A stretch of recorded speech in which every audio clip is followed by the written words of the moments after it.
বাহরাইনে জমজমাট আল ফুরসান sports tournament. Bahrain Olympic কমিটির তত্ত্বাবধানে দেশটিতে চলছে বিভিন্ন দেশের খেলোয়াড়দের নিয়ে মর্যাদাপূর্ণ লড়াই।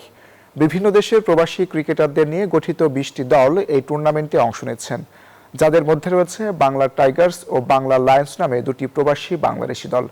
বাহরাইন ক্রিকেট ফেডারেশনের সহযোগিতায় আয়োজিত টুর্নামেন্ট প্রবাসী দলগুলো একে অপরের মুখোমুখি হচ্ছে।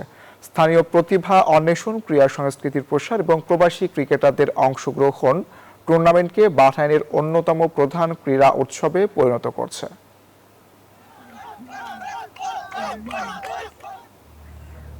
বাহরাইন ক্রিকেট ফেডারেশনকে অনেক ধন্যবাদ এত সুন্দর একটা আয়োজন করার জন্য। আমাদের বাংলাদেশি টিম হিসেবে দুটো টিম খেলতেছে, ওদের জন্য অনেক শুভকামনা রইল।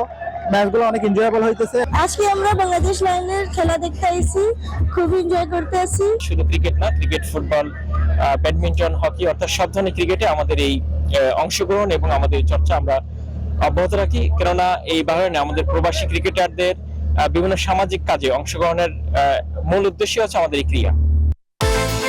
বিকাশ পেমেন্টে 10,000 টাকার বেশি অফার। শপিং চলছে তো।